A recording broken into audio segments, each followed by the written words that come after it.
Bom, minha gente, olha só, fizemos um primeiro vídeo com os conceitos básicos de força e agora vamos falar num segundo vídeo sobre dinâmica, falando sobre as leis de Newton, pessoal. Lei de Newton para dinâmica é assim, é o papo que a gente pode ter, é o suprassumo do que tem de importante dentro da dinâmica, tá bom? Então vamos lá, olha só.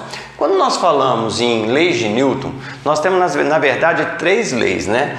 A primeira lei seria a lei da inércia, a segunda lei seria o chamado princípio fundamental da dinâmica, que é uma lei que vai associar força, aceleração e massa, tá? Então, inércia, segunda lei, força, aceleração e massa, e por último, pessoal, a terceira lei, que é chamado princípio de ação e reação, tá?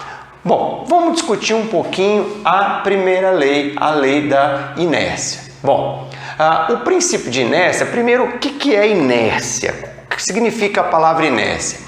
Inércia é a dificuldade imposta por um corpo às mudanças de sua velocidade vetorial. Então, repara, quando eu falo que um corpo tem muita inércia, significa dizer que é muito difícil mudar a velocidade vetorial daquele corpo. Se ele está parado, é muito difícil colocá-lo em movimento. Se ele está andando para a direita, é muito difícil fazê-lo virar para a esquerda. Tá? Então, quando um corpo que tem muita inércia, eu estou dizendo que é muito difícil modificar a velocidade vetorial daquele corpo. Bom, e aí, o que o Newton disse? Todo corpo continua em seu estado de repouso ou de movimento uniforme em uma linha reta, a menos que seja forçado a mudar aquele estado por forças aplicadas sobre ele. Então, olha bem, olha só que interessante, ó. Todo corpo continua em repouso ou movimento, velocidade constante em linha reta, a menos que seja forçada a mudar aquele estado por forças aplicadas sobre ele. Então, repara, eu tenho esse bloquinho, vamos supor que eles venham andando juntos. Se o de cima para, se o de baixo para, o de cima continua o movimento. Por quê? Porque não teve nada a priori segurando ele. Ele estava ali, o outro parou e ele não. Então, a gente fala, por inércia, ele continuou em movimento, tá bom? Existe uma situação interessante, pessoal, é que quando a gente está, por exemplo, dentro de um ônibus, bom, suponha aqui comigo, ó, tem duas pessoas dentro de um ônibus, o ônibus está andando para a direita. O que acontece? Bom, quando o ônibus freia, existe uma força que puxa o ônibus para trás, para o ônibus poder frear. E aí, automaticamente, a gente fala assim, por inércia, esses passageiros são jogados para frente, isto é, existe uma tendência deles continuarem o movimento que o ônibus estava fazendo. Qual era o movimento que o ônibus estava fazendo? Para frente. Então, por inércia, eles irão para frente porque o ônibus parou. Tá? Bom, então esse é o conceito de inércia. É muito importante guardar isso aqui, ó. Todo o corpo continua em repouso ou movimento uniforme retilíneo, a menos que seja forçado a mudar aquele estado por forças aplicadas sobre ele. Então, se um carro fez a curva, teve uma força aplicada sobre ele para fazer a curva. Se um carro acelerou, teve uma força aplicada sobre ele para acelerar. Se o carro freou, teve uma força aplicada sobre ele para o carro frear. Beleza? Se não existir uma força sendo aplicada sobre ele, ele permanece no movimento que ele estava antes.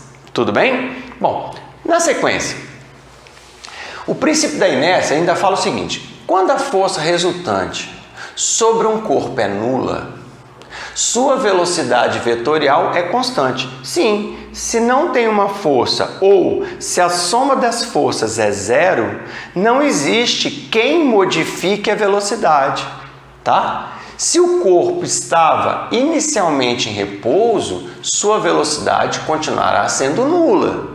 E se estava em movimento, manterá sua velocidade vetorial constante. Então, se a força resultante é zero, se ele está parado, ele continua parado.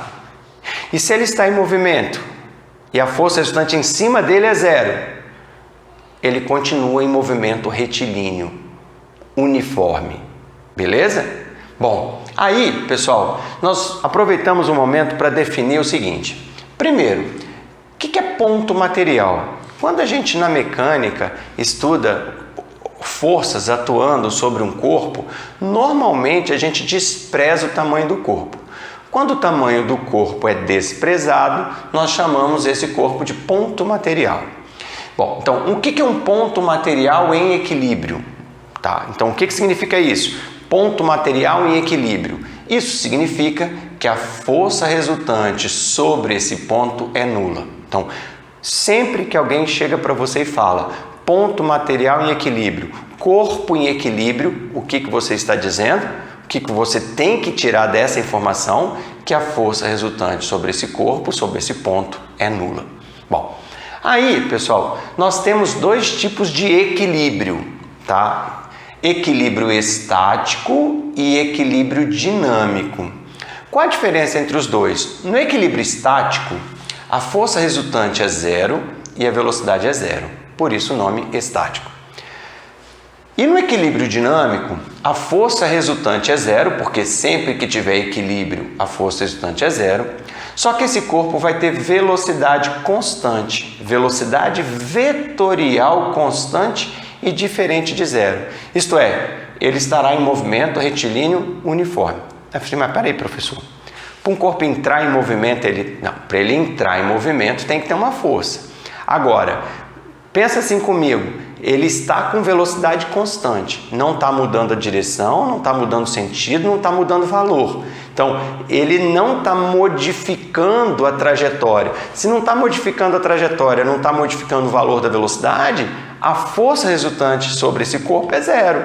E isso é o que a gente chama, então, de equilíbrio dinâmico. Bom? Beleza. Agora vamos lá para a segunda lei de Newton. A segunda lei é chamada princípio fundamental da dinâmica, que simplesmente fala isso. A força resultante sobre os corpos, sobre um corpo, é igual à massa desse corpo vezes a aceleração.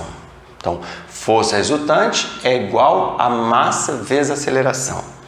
Então, olha só, pessoal. O que acontece? Força é o agente modificador do movimento.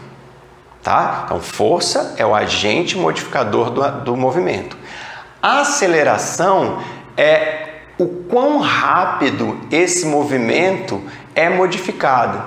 Tá? Então, força é o agente modificador, é quem atua para fazer a mudança. E a aceleração diz para mim o quão rápido aquela força fez a mudança do movimento.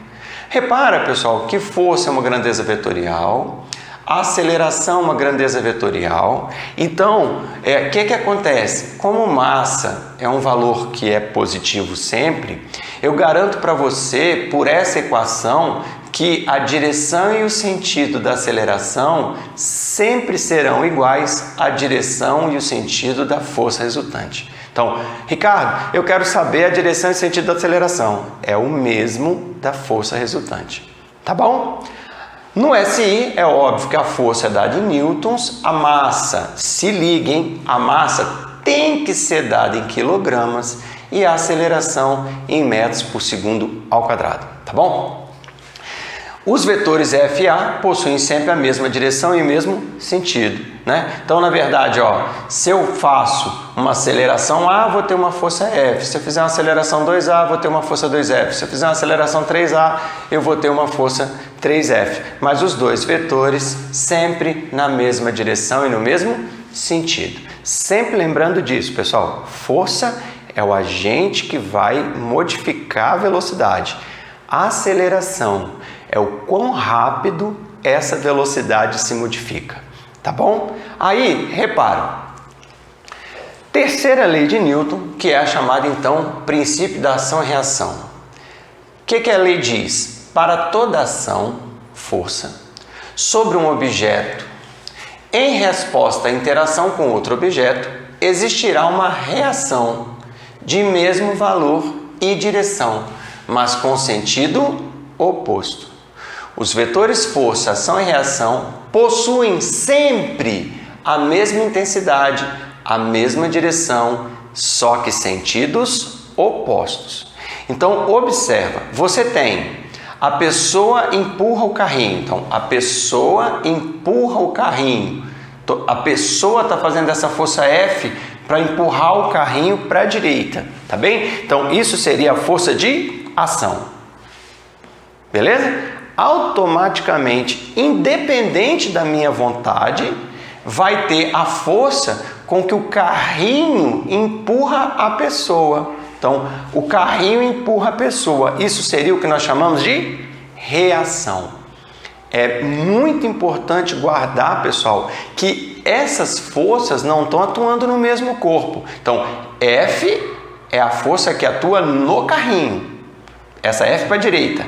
Aquela F para a esquerda é a força que atua na pessoa. Então, repara, posso somar essas duas forças? Não, não posso somar. Eu só posso somar forças que atuam no mesmo corpo.